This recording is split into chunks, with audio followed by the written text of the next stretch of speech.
రాజు ఖచ్చితంగా ఆ అడవిలో ఒంటరిగా ఆ అడవిలోకి వెళ్ళిపోవాలన్నది ఆ రాజ్యానికి ఉన్నటువంటి పద్ధతి అనమాట.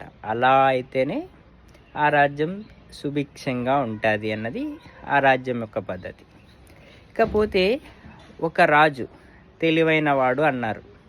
అంటే మాకు స్టోరీ చెప్పేటప్పుడు తెలివైన రాజు ఏం చేశాడంటే 2 సంవత్సరాల కాలంలో కూడా మామూలుగా ఇంతకుముందు అడవికి వెళ్ళే రాజులందరూ కూడా ఏం చేసేవాళ్ళు, సంవత్సరం వరకు బాగా ఉండేవాళ్ళు.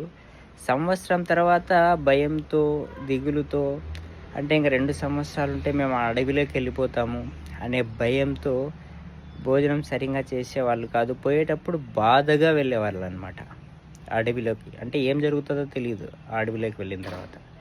అలా ఉండేది. కానీ ఈ రాజు ఎలా అంటే స్టార్టింగ్ నుంచి కూడా 2 సంవత్సరాలు పూర్తయ్యే వరకు కూడా ఆనందంగానే ఉన్నాడు.